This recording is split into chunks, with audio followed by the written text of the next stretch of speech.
Hey everybody, welcome to the Mana Leek. I'm John. As always, it's Friday night. I've got myself a beer. I'm in the middle of an F&M draft with my local play group. We're playing online. We just did a Chaos draft and we have 7 people and I got the round 1 bye. So I'm going to start this video right now. We're going to talk about all the cards that were released today. Probably some of them very quickly because there were an awful lot released today. Almost double yesterday. Yesterday's video was 48 minutes. I would like this video to not be that multiplied by 2. 96 minutes? Let's get going. Up first is Biolante, plant beast form, who is actually Nethroi Apex of Death. Nethroi Apex of Death is 2 white, black, green for a mythic legendary creature cat nightmare beast. It's a 5/5 with Death Touch lifelink. Whenever this creature mutates, return any number of target creature cards with total power 10 or less from the graveyard to the battlefield. I took a look at some cards today and I saw this a lot. There is a lot of library to battlefield, hand to battlefield, graveyard to battlefield. A lot of cards that normally would go to hand or such goes to battlefield, which is scary. It feels like there might be a lot of, oops, the game is very different suddenly. But of course, this is a mythic. These are supposed to be big and crazy and powerful. But yeah, 5/5 for 5. Death Touch lifelink is great, awesome. Definitely happy to play Abzan to get that. And then if I do mutate on it, or if I do pay the extra mana to mutate it onto something else, that just seems fantastic. Great card, as are most of these. The Jeskai one we saw yesterday was a little bit not amazing. Still great, not amazing. Up next is Labyrinth Raptor. Labyrinth Raptor is black-red for a creature nightmare dinosaur. It's a 2/2 at rare with Menace. Whenever a creature you control with Menace becomes blocked, defending player sacrifices a creature blocking it. Pay black-red, creatures you control with Menace get +1/+0 until end of turn. So it's a 2/2 for 2 with Menace. Cool, fine. A little bit hard to cast being Rakdos, but fine. Whenever a creature I control with Menace becomes blocked, which is this creature, and then potentially some other creatures, the defending player has to sacrifice a creature blocking it, meaning that they have to block with 2 things, one of which can kill it by itself. Interesting. Seems like a super solid card. It doesn't seem like that bomb rare that you definitely want to open, but it seems just like a very good card that every single Rakdos deck will be very happy to have. And if you can go off with the Menace stuff, cool. Up next is Angurius, Armored Killer, which is actually Gem Razor. Gem Razor is 3 and a green for a creature beast at rare. It's a 4/4 with Reach and Trample. Good old Rample? Treach? Whenever this creature mutates, destroy target artifact or enchantment an opponent controls. Mutate cost of 1 green. This just seems fine. It's a 4-mana 4/4 with Reach Trample, which is just crushing the vanilla test. It is a rare. That by itself would probably be a little bit more uncommon. But then being able to mutate it for 1 green, giving something else Reach or Trample, or turning something with a great ability into a 4/4 with Reach Trample is cool. And if you do get some bonus for destroying an enchantment or artifact, awesome. Again, not quite the first pick bomb rare that you definitely want to see, but a card that every green deck will be happy with. Next up is Godzilla Doom Inevitable. 5 red. This is actually Yidaro Wandering Monster. Yidaro Wandering Monster is a card I'm super excited about. 5 red for a legendary creature dinosaur turtle. It's an 8/8 with trample and haste. It's big. It's going to hopefully live and kill stuff, but it's very expensive. But you can cycle it for 1 and a red, so if you're just not getting to 8, you can draw a card. That's cool. That's a nice little safety valve. That's what cycling is really good at. But then there's this text. Whenever you cycle Yidaro Wandering Monster shuffled into your library from your graveyard, if you've cycled a card named Yidaro Wandering Monster 4 or more times this game, put it onto the battlefield from your graveyard instead. This card seems fantastic. It's, if you get to 7 mana naturally, you just have an 8/8 trample haste, which is amazing. If you do cycle it and draw a card and just get closer and closer and closer, you might end up getting this for 2 mana plus 4 cards drawn. This card seems very good. I think people might underrate it. They might look at it and just be like, well, what are the odds that I'm going to get it back 4 times? It doesn't matter. If you get it back the 3rd time and you're at 7 mana, just cast it. It seems great. I think this card's really good. I think it's a snap first pick. Obviously, there are going to be some low curve aggro decks that just aren't going to want to play this, but it seems very good to me. I'm very happy with Yidaro Wandering Monster. Up next is Destoroyah, Perfect Life Form, which is actually Quill Phoenix. Quill Phoenix is 2 red for a creature Phoenix. It's a 4/4 flyer. Whenever this creature mutates, create a red artifact token named Feather with pay 1 generic mana and sacrifice Feather. Return target Phoenix card from your graveyard to the battlefield tapped. As far as I know, this is the only Phoenix so far. You're going to return it. So yeah, 4/4 flyer for 4 is awesome. And if you do mutate onto it, getting that feather that recurs it is fantastic. And even better, for a different version of 4 mana, you could put this on a creature and get that first feather right away. This seems like a fantastic card. It's going to be very happy in every single red deck. Super, super good. It's not like an instant game ending bomb, but it is one of those extraordinarily good rare cards that are going to take over the game, given just a couple of turns. Great card. Up next is a card that doesn't have a jokey name on Scryfall. We've got Breach the Barrier. Breach the Barrier is 2 and a green for an instant. Exile up to 3 target enchantments. Cycle for 2 generic mana. So this obviously is a card that you're not going to play in the main deck most of the time, because you're not going to have 3 target enchantments all the time, or 2, or even 1. But the cycling makes this a card that you can put into your main deck. If your opponent doesn't have anything good to use, 2 mana draw a card isn't great. I would never main deck that card by itself. But the fact that sometimes it will actually have even more value by blowing up some enchantments is really decent. So don't sleep on these cards that have cycling and a sideboard effect. They are typically main deckable. They're main deckable in the 22nd, 23rd slot, but they're typically main deckable. Up next is Migration Path. Migration Path is 3 and a green for a sorcery. Search your library for up to 2 basic land cards, put them onto the battlefield tapped, then shuffle your library, cycling for 2 generic mana. This one is less main deckable than the last one, because you are in control of whether the text works or whether it affects you. It's not matchup dependent. If you are a deck that is needing fixing, this card's going to be really decent. It's going to get you those lands that you need, and they go onto the battlefield tapped. Like I said, a lot of stuff goes onto the battlefield in this set. And then if you do draw this late, you've already fixed all your mana, you're already totally fine. Pay 2 and draw a card. So there's going to be decks that just do not want this. If you're just like a solid 2-color deck, you're probably less interested in this card, but if you are looking for fixing, this card's going to be great. Up next is a fun fact that I have a massive fear of sharks. Although I love watching Jaws and stuff. It's like riding a roller coaster, I guess. But yeah, this is a scary shark. Voracious Great Shark is 3 blue for a creature shark at rare. It's a 5/4 with flash. When Voracious Great Shark enters the battlefield, counter target artifact, spell, or creature. That's right. Sharks hate spells and counter them a lot. Yeah, this is a flash 5/4. Which is amazing and fantastic and a very good card. A solid, probably always first pick. And then if you do in fact get to counter a creature with it, even better. But you're not going to hold on to this just waiting to counter a creature with it. It's just a very good card by itself. Very good, terrifying art.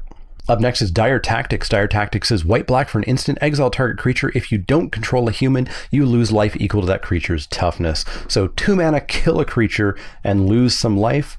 I will lose a lot of life to this all the time. I don't care. If I have a human, cool. It's a big bonus, but I'm not going to hold on to this waiting until I have the human, unless of course I can't cast it because I'll die. This is just fantastic removal. Being 2 colors probably still just makes it a first pick in a lot of packs. Just looks like solid removal. Instant speed, awesome. Up next is Big Boi Forest Crusher, probably not the real name. Big Boi Forest Crusher is 2 red for a creature dinosaur beast. It's a 6/6 at rare. It's got trample. Whenever 1 or more creatures you control with trample deal combat damage to a player, create an XX green dinosaur beast creature token with trample, where X is the damage those creatures dealt to that player. So here's something else that you have to track. It's on 1 card in this set, so that's not bad, but there's a lot of these weird things that you typically haven't had to track. You need to make sure that you remember exactly how much trample damage you're doing so that you create the dinosaur with the correct power and toughness here. And of course on Arena and MTGO, it'll just poof, do it. Yeah, this card seems great. It's a 5 mana 6/6 trample, which is incredible. And then if it doesn't die, or if your other trample creatures don't die, you start getting dinosaurs that also have trample. Seems great. Seems snowbally. Seems like a fantastic card, and I will probably first pick it. It's not even that mana intensive either. You could be red black and splash green for this. As long as you're base red, I think you can splash this in probably any deck, as long as it's wanting to attack with big creatures. Up next is Back for More. Back for More is 4 black-green for an instant at uncommon. Return target creature card from your graveyard to the battlefield. When you do, it fights up to 1 target creature you don't control. Boy, I love reanimating straight to battlefield. Now this is my graveyard, it's not any graveyard. Keep that in mind, that's the first trick. The second trick is that it is 6 mana, which is very expensive, but there's a fight spell attached to it, which is huge, and it is instant speed, which means you could actually flash in, fight something, block something else. There's a lot of power here, but there is a lot of variance where if you don't have a creature that you can return, or you don't have a good enough creature to return, you either can't cast this or you shouldn't cast this. So I'm going to be very wary of this, because I typically want these cards to be better than they are, and they very rarely are. They need to be cheap, or they need to do any graveyard. When they're expensive and your graveyard only, I'm always a little bit hesitant. The fight may make this good enough, but I'm going to keep an eye on this, because I think this is going to be one of those cards where I want to be way more optimistic than I usually am about cards, and the reality is that it's less good than I think. Up next is Valiant Rescuer. Valiant Rescuer is 1 and a white for a creature human soldier. Whenever you cycle another card for the first time each turn, create a 1/1 white human soldier creature token, cycling for 2 generic mana. It's a 3/1 for 2, which, that's my favorite stats, and it's got other stuff on it, which makes it better. If you are going to be cycling cards, getting 1/1s is cool, I guess. Maybe you're mutating onto them or something. I don't know if I'm super sold on this being an amazing payoff. 1/1 white human soldier tokens on the ground just don't seem that exciting. So I don't know if this will be amazing or not. We'll have to see how big these cycling payoff creatures actually are, power-wise and value-wise. As is, I think this feels a little bit weak, but it is a 3/1 for 2, so I'm still probably going to play it, at least for those stats in most of my white decks, if I'm being in any way aggressive. Up next is Mythos of Ad-Rock, with gorgeous art from Seb McKinnon. There's a cycle of these that you'll see. Fantastic art. Mythos of Ad-Rock is 2 red for a sorcery at rare. Mythos of Ad-Rock deals 5 damage divided as you choose among any number of target creatures and or planeswalkers. Period. If, however, you pay white-blue, so you pay white-blue, red, was spent to cast this spell, until your next turn, those permanents can't attack or block, and their activated abilities can't be activated. So, in a red deck, you can pay 4 mana to deal 5 damage divided as you choose among any number of target creatures and or planeswalkers, not players. So it's kind of like Fireball, but not players. If you are playing Jeskai, those creatures can't attack or block, so you don't have to kill them. You can go ping, ping, ping, ping, ping, ping. That might have been 6 pings, I didn't count. And suddenly those 4/4s can't block, and you get through and you kill your opponent. So this card has a lot of versatility to it. The fact that it just does 5 damage for 4 mana is awesome. Sorcery speed's a little bit shaky there. I'd prefer instant speed for my direct damage like that. But yeah, this just seems like a solid red burn spell. I think I'd be happy to play this in every red deck. I don't know if I'd first pick it. 4 mana for 5 damage?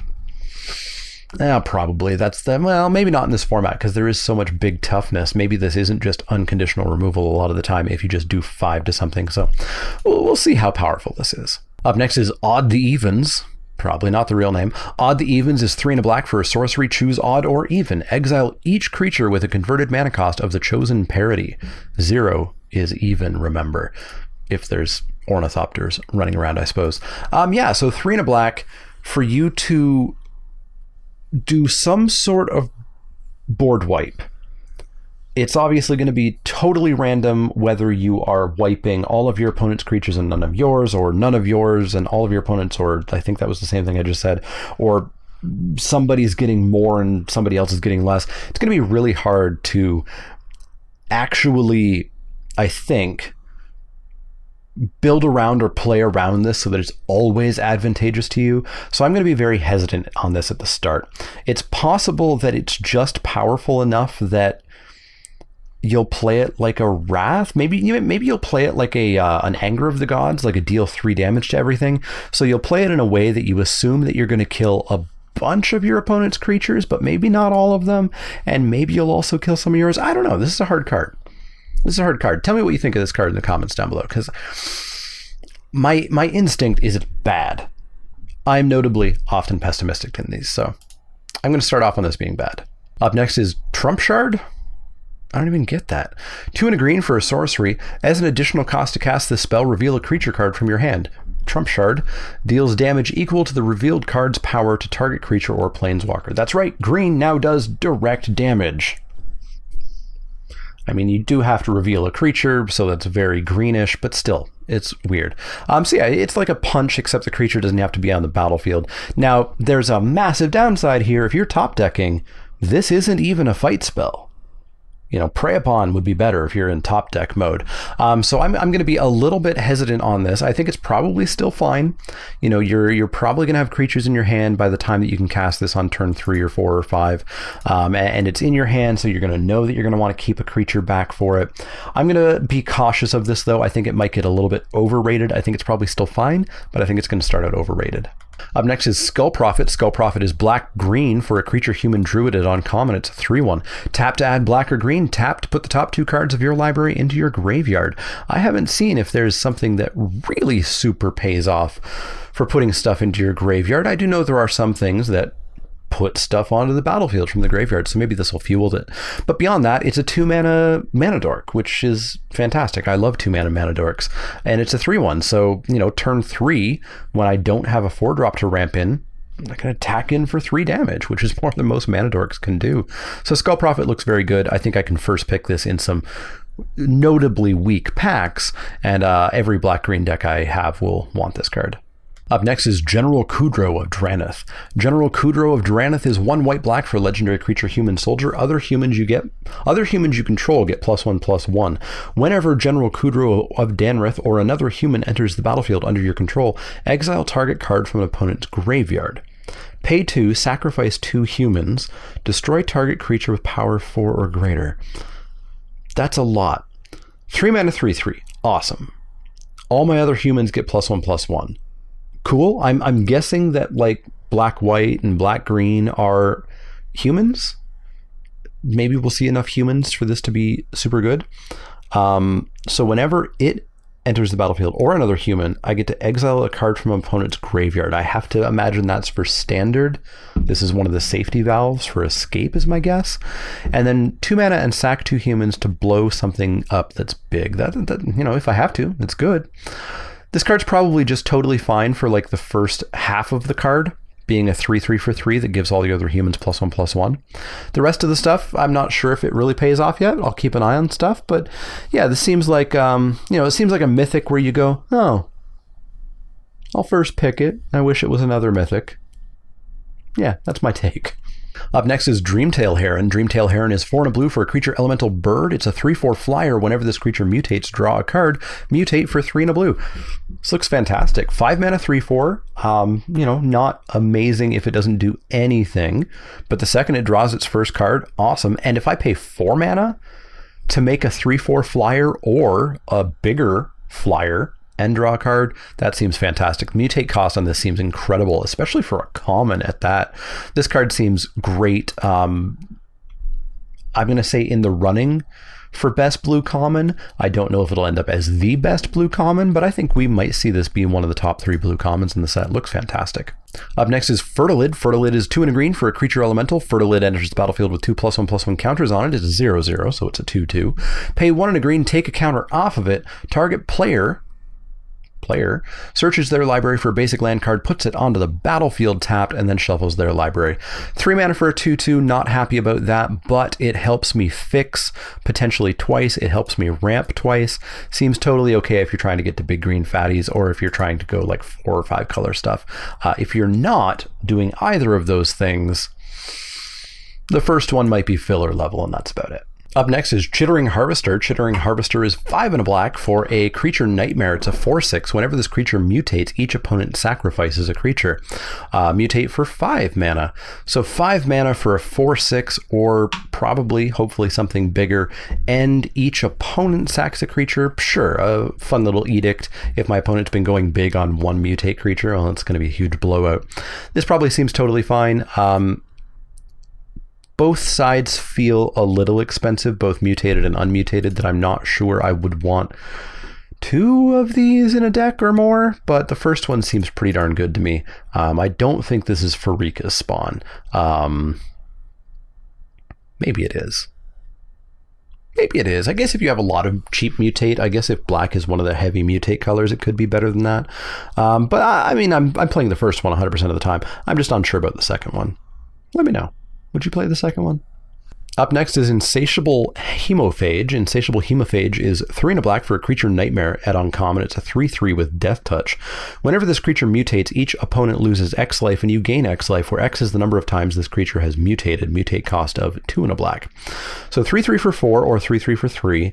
Death Touch. Sure, fine. And whenever this creature mutates, so if we play 3, my opponent's going to lose 1 and I'm going to gain 1. And then next time I mutate onto it, 2, and then the next time I mutate onto it, 3. Seems good. Seems fine. Yeah, I'm not immediately excited by this, but I think it's just a solid black creature. Giving something with like first strike Death Touch would be a cool way to mutate with this. I think a difficulty with the mutate creatures and kind of grading them and talking about them is it depends so much on what you're adding to it. It depends so much on what you're mutating to it. This creature's totally solid by itself, so we've got that going for it. And I think it just adds even better to other stuff. So yeah, good card, but God, set review is going to be horrible with these mutate cards. I'm not sure how I'm supposed to grade them exactly. Up next is Cavern Whisperer. This is a lot of black mutate cards in the row, so maybe this is one of the primary mutate colors. Cavern Whisperer is 4 and a black for a creature nightmare. It's a 4/4 at common with Menace. Whenever this creature mutates, each opponent discards a card. Mutate for 4 mana, 3 and a black. So 4 mana 4/4 or 5 mana 4/4 with Menace is fine. Filler plus, like filler-ish, slightly better than filler. And then if we do mutate or mutate onto this multiple times, an opponent discards a card, big whoop. This is, I think, what a common mutate card should be. The Menace, honestly, just feels like a little bit extra for a common mutate card, but sure, this seems like a totally okay filler level card. In a set with as much power as I feel like we've seen, some cards that may not have been filler otherwise, I think might be filler this time around. Up next is Fiend Artisan. Fiend Artisan is Golgari for a creature nightmare at Mythic. It's a 1/1. Fiend Artisan gets +1/+1 for each creature card in your graveyard. Pay X and a Golgari, tap it, sacrifice another creature. Search your library for a creature card with converted mana cost X or less. Put it onto the battlefield, then shuffle your library. Activate this ability only anytime you could cast a sorcery. So it's Reverse Birthing Pod. You're going down in CMC, although it is X or less, so you don't have to go down, you could go sideways, and then that will make this Fiend Artisan bigger because you put a creature into the graveyard. Yeah, this probably is fine. It's going to be one of those cards where you need to know your deck, so take a screenshot of it or have a tracking app or whatever. Yeah, I don't know. I don't know if this is going to be like a straight up bomb. I feel like this is built for constructed, where you can kind of do some more shenaniganery with it. But yeah, I'll keep an eye on it because it feels like it could be pretty fun in limited. Up next is Boon of the Wishgiver. Boon of the Wishgiver is 4 blue for a sorcery, draw 4 cards, cycling for 1. I famously, perhaps not famously, perhaps internally, I always undervalue cycling a little bit. So I always look at this and I'm like, I don't really want to pay 6 mana to draw 4 cards. We did that in M14 with Opportunity, although I think Opportunity was an instant, but don't quote me on that. And I also wouldn't really want to pay 1 mana, draw a card. But when you staple them together, it becomes better, because late in the game you can pay your 6 mana and draw your 4 cards and it's going to be awesome. And if you find yourself not able to get there, you're in kind of dire straits and you need to do something and you have this in your hand, you can pay 1 and draw a card and it gives you that out. So this card's probably just fine. I don't know that it's a high pick. I think this will be format dependent, but this will be a card where I'm going to have to like get over my kind of fear of putting a card in the deck with cycling, planning to cycle it most of the time. Up next, and after finishing my FNM draft finally, we're at 3-0'd with an absolute trash pile. We have Drannith Magistrate. Drannith Magistrate is 1 and a white for a creature human wizard. It's a 1/3 at rare. Your opponents can't cast spells from anywhere other than their hands. Not for limited, constructed only. Next. Up next is Channeled Force. Channeled Force is 2 blue-red for a spell that has Narset on it, so presumably we're going to see Narset as a Planeswalker. It's an instant at uncommon. As an additional cost to cast this spell, discard X cards. Target player draws X cards. Channeled Force deals X damage to up to 1 target creature or Planeswalker. So 4 mana and discard some number of cards to draw that number and deal damage to a creature or Planeswalker at instant speed. So I feel like in an average game of Limited, this is going to be 2 to 3 damage by the time we're around to turn 4 or 5 or 6. But, 2 damage and draw 2 cards is probably okay at the cost of discarding 2 lands you don't need anymore. This is probably going to be a little bit overrated, but I think it's probably still fine. Up next is Monstrous Step. Monstrous Step is 4 and a green for a sorcery. At uncommon, target creature gets +7/+7 until end of turn. Up to 1 target creature blocks it this turn if able, cycling for 2 generic mana. I don't super care for this card. It's not instant speed, it's sorcery speed, so the +7/+7 is not going to, thankfully, just end games out of nowhere. Luring a single creature makes it removal, but I feel like there's tricks that can go on. There's definitely cards that give Death Touch and things like that. 5 mana, it's got cycling. Because it has cycling, it's probably fine. If you don't have the right setup, or if your opponent doesn't have the right board, you can just cycle it. So it's probably fine. I'm going to start down on this card, but I probably should go up a bit. Up next is Mythos of Snapdax. Mythos of Snapdax is 2 white for a sorcery. Each player chooses an artifact or creature on enchantment and a planeswalker from among non-land permanents they control, then sacrifices the rest. If black-red was spent to cast this spell, so black-red, white, you choose the permanents for each player instead. If you don't pay this, if you don't pay black-red, this is basically single combat, which was horrible in War of the Spark. Your opponent and you choosing the best creature that you have, and maybe an artifact or enchantment if it matters, or a planeswalker. There's so many situations where their best creature is just better than your best creature, and this doesn't do enough. This card's going to be overrated by a lot of people who are like, it's a board wrath, I want a wrath. It doesn't do it that way. If you can cast it for full Mardu, it's probably a very good card. If you can't, if you are just a white deck, if you're not splashing for the black and the red, or playing the 3 colors, you probably should never play it. Up next is Wingfold Terran. Wingfold Terran is 5 and a blue for a creature dinosaur. It's a 3/6 at common. ETBs with your choice of a flying counter or a hex-proof counter. That's right, common hex-proof in the Mutate set. Hexproof, I talk about this a lot. Hexproof needs to go away. It's an uninteractive mechanic. It makes for horrible games. It's absolutely awful and shouldn't exist. It's a very, very, very bad mechanic, and here it is at common in a format where you Voltron stuff up. It costs 6 mana. That's the one slight saving grace here, but this is still just going to cause problems. If this is not a fast format, and it doesn't look like it's going to be a fast format from what we've seen, I'm afraid. Also, this creature is flying in the art, and it's not always going to be flying, and that's going to confuse me too. Up next is Survey Cybertooth. It's 1 and a white for a creature cat at common. It's a 3/1. I like 3/1s for 2. I'm going to play it. That's about it. Up next is Reconnaissance Mission. Reconnaissance Mission is 2 blue for an enchantment at uncommon. Whenever a creature you control deals combat damage to a player, you may draw a card. So all your creatures have Curiosity. Cycle for 2 generic mana. This feels powerful. Curiosity only costs 1 mana. I think if you're a flyer deck, if you're an evasion deck, this is probably worth an include. And if you don't quite get there, or if you need to, you can cycle it. If you don't have evasion, if you don't know that you're going to be hitting your opponent with your creatures frequently, you probably shouldn't play this. But I'm going to keep an eye on this. I think if there's like a blue-white flyers deck, this could be decent.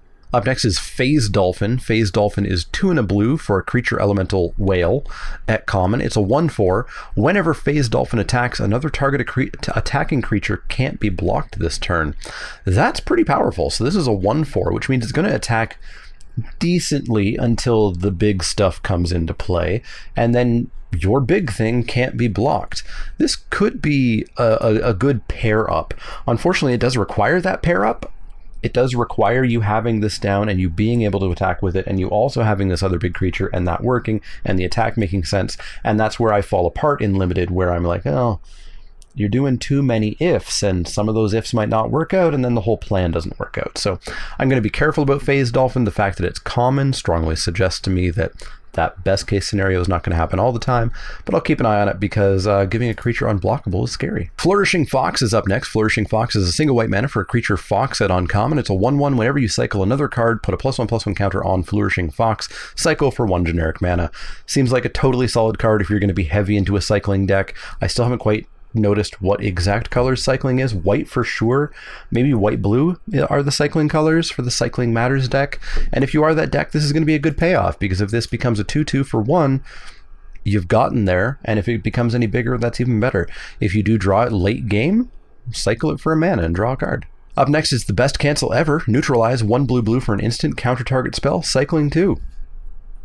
Just get absolutely wrecked, cancel. This is cancel, which is typically not a card that you super want to play all the time, but the fact that you can just cycle it if it's not going to be relevant, if you haven't been able to find your blue, if your opponent is top decking and it's not a big deal to have this held back, fantastic counterspell. Probably does just make every single main deck. Up next is Mythos of Nethroi. Mythos of Nethroi is 2 and a black for an instant that says, destroy target non-land permanent if it's a creature, or if green-white was spent to cast this spell. That's, I imagine it's grammatically correct and it means what it means to mean, but it doesn't feel grammatically correct. What this says is for 2 and a black, you can kill a creature.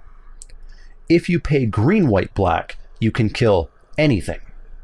You can kill an enchantment or an artifact or a planeswalker or etc. Really weirdly worded. I assume it's a templating problem that it had to be written this way in order to function. But yeah, it's 3 mana unconditional removal for creatures, and that's amazing. The Abzan part of it probably doesn't matter for Limited. You know, if you happen to be able to pull it off and you kill your opponent's planeswalker the one time this situation pops up, cool. But really, this is 3 mana instant speed unconditional removal, which is amazing. Up next is Proud Willbonder. Proud Willbonder is 2 not Golgari, Gruul for a 4/3 creature human warrior at uncommon. It's got trample. Creatures you control with trample you may have this creature assign its combat damage as though it weren't blocked. Here's yet another of these cards where I'm thinking that so many games are just going to become playing Magic. Oh, I'm dead. Yay. Because yeah, somebody plays this and suddenly their 2 or 3 or 4 trample creatures are actually just gonna flat out hit them in the face regardless of what they do. Very scary, very good card. I assume it's gonna slot into red-green amazingly well. Seems like a great card. Up next is Knock Blocked. Knock Blocked is 1 and a white for an instant. Target creature gets +2/+2 until end of turn. If it's blocking, instead put 2 +1/+1 counters on it. Cycling for 2 generic mana. Very cool spell. At uncommon. Maybe this could have been, counters probably not uncommon. Yeah, +2/+2 if it's attacking, cool. If it's blocking, getting counters is incredible. And if it's just not relevant, being able to cycle, there's just so many modes on this. I like it a lot. That said, it's not going to be a high pick. It's not going to be a card that you play tons of. You're going to play the first one probably if you're a creature-y deck, but that, yeah, it seems cool. I really like the design of this card. Call of the Death Dweller is up next. 2 and a black for a sorcery at uncommon. Return up to 2 target creature cards with total converted mana cost 3 or less from your graveyard to the battlefield. See what I mean about all the to the battlefield stuff? Put a Death Touch counter on either of them, then put a Menace counter on either of them. So on either means both? Or on either means one or the other? Probably one or the other? Yes, because it's put a Menace counter on either of them. You don't get 2 Menace counters, you get a Menace counter. 3 mana to return a 3-drop or a 2-drop and a 1-drop. Or 2 1-drops, I guess.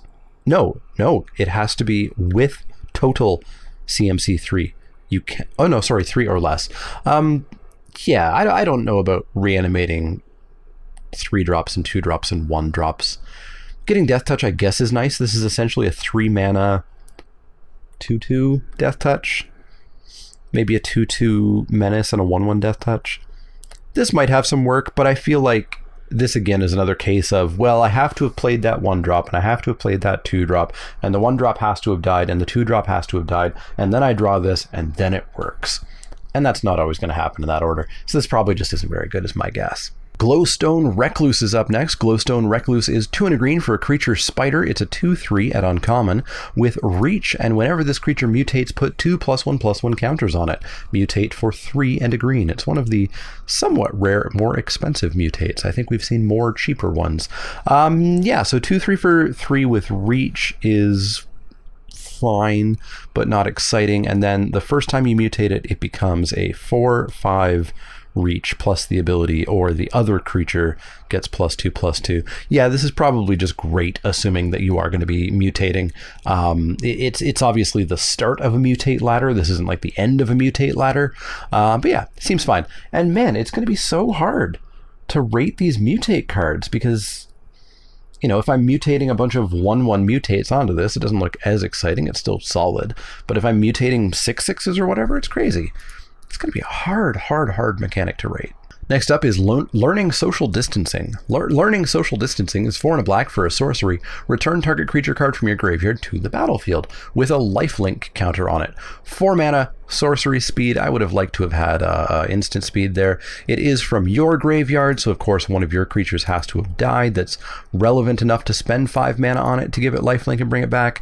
Depends probably entirely on your deck. If you have a bunch of cheap stuff, if your stuff isn't terribly impactful, it's going to be less good. If your deck is full of bombs, this card's going to be incredible. So it's going to really vary on your deck, I think. Sometimes you should cut it and sometimes you should play it. Up next is Trumpeting Gnar. Trumpeting Gnar is 1 green-blue for a creature beast. It's a 3/3 at uncommon. Whenever this creature mutates, create a 3/3 green beast creature token. Mutate for 3 Simic. That's much more expensive. 5 mana to mutate this. So it's a 3/3 for 3 if you play it on curve. Cool, that's fine. And then when you mutate something onto it, you get a 3/3. Or you can play this for 5 mana and you get a 3/3 and something else. Perhaps a 3/3 with a bunch of other abilities, or perhaps something bigger with this ability for later. Seems good. Seems very good. If you're in green-blue and you've got a number of mutate cards, it's going to be solid. I think mutate math is going to be a big thing, figuring out how many mutate cards you need to really have a critical density of, because like if I had this card and one other mutate card, it's a 3/3 for 3, so it's still fine. But I can't really ever expect that second 3/3 token. I have to find my one other mutate card. So there's going to be some interesting sort of critical threshold math on that, I think. Up next, we're closing in. There's maybe only a dozen more cards. Round 2, Fight. Round 2, Fight is 3 red for an instant. Target creature fights another target creature. That's right, it does not say target creature you control. So you can have one of your opponent's creatures fight one of your opponent's creatures for 5 mana at instant speed. This is going to work out less good than you think. Everybody's immediately going to jump to my opponent's 5/5 fighting my other opponent's 5/5 and the 2 5/5s dying. In reality, what frequently happens is your opponent has a 4/4 and a 4/5. And you get to kill one of them. Don't get me wrong, you get to kill one of them. But you're not often going to be able to get that perfect double trade. This is typically going to kill one thing. And there's going to be all the situations where your opponent has one creature, and this card, I guess, is not actually literally dead, because you could have one of your creatures fight. Interesting. I think I'm going to need experience with this card, because I think I'm going to think about the downside scenarios. I think other people are going to think about the upside scenarios, and it's going to land somewhere in the middle. Up next is Death's Oasis. Death's Oasis is white, black, green for an enchantment at rare. Whenever a non-token creature you control dies, put the top 2 cards of your library into your graveyard. Then return a creature card with lesser converted mana cost than the creature that died from your graveyard to your hand. I read that and have not processed any of those words and what they mean. Pay 1, sacrifice Death's Oasis. You gain life equal to the greatest CMC cost among creatures you control. So whenever a non-token creature you control dies, mill 2. Then return a creature card with lesser converted mana cost than the creature that died from the graveyard to your hand, not to the battlefield. Here's 1. So I have to pay 3 mana, and then when a creature dies, I can mill 2 and not return the creature that died. I have to return something smaller. And if worse comes to worse, I can pay 1 and gain life. Also, this really looks like a land, and it's going to confuse me that I'm going to think this is a land. I don't know. I'm going to have to tell me what you think of this card. I'm going to have to think about this more. I don't think it's good, especially for needing to be 3 colors and needing to have all 3 color of mana and wanting this early enough that you can take advantage of. I'm going to start that it's not good, but let me know what you think. Up next is Archipelagore. Archipelagore is 5 blue for a creature Leviathan. It's a 7/7 at uncommon. Whenever this creature mutates, tap up to X target creatures, where X is the number of times this creature has mutated. Those creatures do not untap during their controller's next untap step. Mutate is 5 and a blue, 6 instead of 7. 7/7 for 7 that does nothing is not a card I ever want to play. 7/7 for 6 that taps a creature and freezes it. It's not bad, and it's going to have some other abilities because it mutated onto something. I guess it could have mutated onto a vanilla creature. I don't know. This feels very expensive. It's powerful, and like the second mutate where you tap 2 things is going to be huge, but it feels a little bit expensive. I think you definitely have to build specifically towards this. Also, whenever this creature mutates, I have not checked this up, so let me know, and I'm probably going to go check afterwards anyways. If I put this onto a stack of 3 creatures, has that creature will have mutated 4 times, right? It's not, or I guess 3 times. That creature, it doesn't count since Archipelagore came in, so it wouldn't be once if I put this onto a stack of 3. It would be 3 times. Maybe that makes it a lot better. I'm going to have to look that up because mutate is a stupidly complex mechanic. My God, I do not want to be a new player who joins this format. Up next is General's Enforcer. General's Enforcer is white-black for a creature human soldier at uncommon. It's a 2/3. Legendary humans you control have indestructible. I can't imagine we're going to see too many of those below the mythic or rare casting or rarity. So it is a 2/3 for 2 that you can pay 2 white-black to exile target card from a graveyard. If it was a creature card, create a 1/1 white human soldier creature token. 2/3 for 2. Okay, that's above rate. And then I can make 1/1s for a lot of mana for as long as there are creature cards for me to exile. It seems fine, but it doesn't seem super exciting. If there's a lot of legendary humans kicking around at uncommon, maybe it gets better, but yeah, seems to me. Next is a card I'm terrified of, Auspicious Starix. Auspicious Starix is 4 and a green for a creature elk beast on common. It's a 6/6. Whenever this creature mutates, exile cards from the top of your library until you exile X permanent cards, where X is the number of times this creature has mutated. Put those permanent cards onto the battlefield. At uncommon, mutate 5 and a green. At uncommon, we have a 6-drop that is going to potentially get you a land, or, I don't know, Emrakul or something. An 11/11 trample. Who knows? That is just so ludicrously random and so not how I like my Magic to be. I like my Magic to be a game of inches. I don't like my game to be haymaker, haymaker, haymaker, whiff, game over. I don't like it. That said, the card is going to be very, very good because of the number of times where you're just going to slam giant things off the top of your deck for essentially free because you also get a 6/6 out of this. This card's nutty. Seems like a strong first pick in a lot of packs. Terrified of it. Up next is a cycle of crystals. We have Indatha Crystal, Ketria Crystal, Ragrin Crystal, Save Crystal, and Zagoth Crystal. All of these are 3 mana. All of them are artifacts. They all tap for one of the 3 colors of the wedge that they represent, and they all cycle for 2. Seems like a totally fine mana rock. If you're looking for a bit of ramp, if you're looking for some fixing, this is the way it's going to go. If you find yourself top decking this late in the game, you get to cycle it for a measly 2 mana. Seems solid. These are going to be, I don't know how high of a pick. They're uncommon, which gives me a little bit of a hint that I think that maybe they should be a little bit of a high pick. But yeah, obviously the second you know that you're going to be ramping or fixing, you're going to be very happy with these. Oh, we're into the home stretch. We've got Blood Curdle, 3 and a black for an instant. Destroy target creature, put a menace counter on a creature you control at common. 4 mana, unconditional, instant speed removal, and you get additional value out of it by getting that menace counter. This obviously is incredible. It's going to be the first pick out of a massive number of packs. This is going to be the Oblivion strike of the format, where crack-a-pack videos are pointless because you open this as your first common and you throw the rest of the pack away because you first pick this. Amazing removal. Be wary of using Mutate too much because this card's kicking around. Shredded Sails is 1 and a red for an instant. Choose 1, destroy target artifact. Shredded Sails deals 4 damage to target creature with flying, or cycle for 2. This is one of these very interesting sideboard cards where destroy target artifact is a sideboard card. You should never main deck it. Deal 4 damage to target creature with flying. Almost always, never ever main deck this. The occasional format, maybe. Cycling 2, I know some people would put in a card that just says cycle 2 and nothing else, but I wouldn't. But when you put it all together, it's great because the games where the first 2 abilities aren't going to matter, cycling is going to be a totally fine backup plan. And the games where the first 2 abilities do matter, it's going to be incredible. It's going to be some of the best removal you have. So this is going to be a card that I think you should probably do a 1 of in the main deck.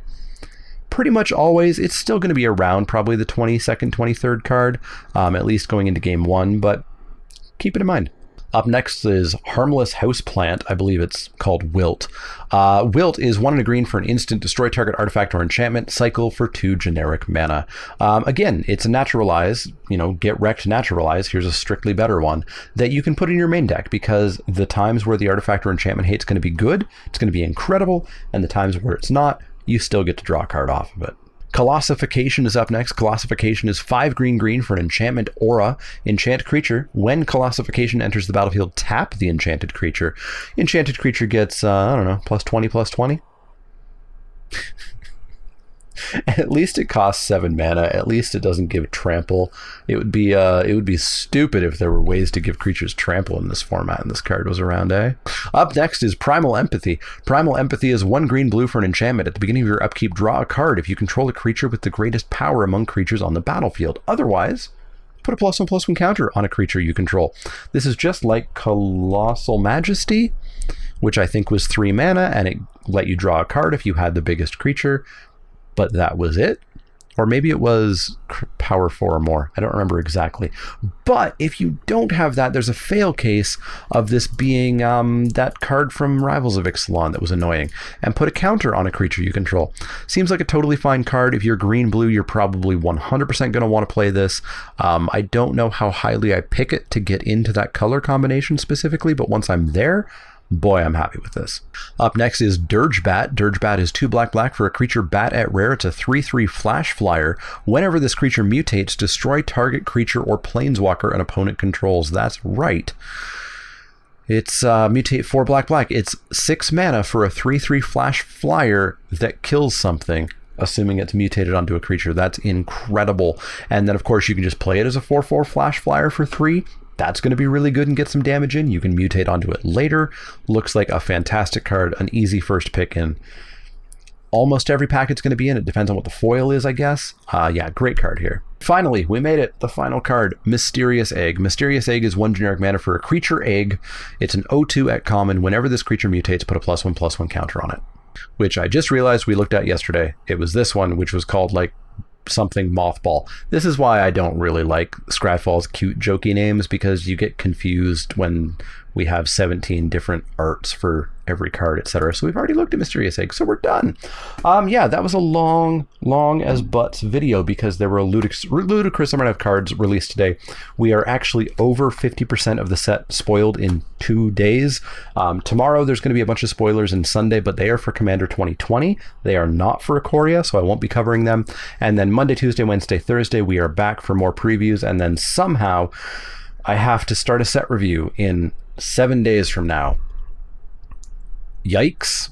I'm terrified of that. That's going to be the fastest set review I'm going to have to put together ever. I don't know if I'm going to maybe look at doing that a little differently or not, but I've got to figure something out soon. So anyways, let me know what you guys are thinking of Ikoria previews so far. It's a weird set. I think it's going to be miserable in paper just due to tracking and rules and players of varying enfranchisement and etc. on Arena or MTGO. I think it probably has the possibility of being very fun. for a bit. I think there could be too much swinginess. Of course, we've seen the powerful rares. We have to see the commons and the uncommons to see what's really going on. But yeah, we'll have to see how it goes. I'm hoping it's going to be better than Theros. It would be very hard for it to not be better than Theros. But yeah, we'll see how it goes. Let me know how you're thinking of it in the comments down below. If you do have questions, comments, or suggestions, though, you can always find me over on Twitter, Twitch, and Facebook. You can find me at patreon.com/themanaleak if you want to help me out there. Anything helps me out at all, and gives you access to the Patreon Discord, lets you get in for the Cracker Packs each week. You work your way towards getting a Mana Leak playmat, so check that out. But the easiest way is, of course, to like, share, and subscribe. That helps the channel out a ton. And if you do have questions, comments, or suggestions, let me know. Otherwise, see y'all next time.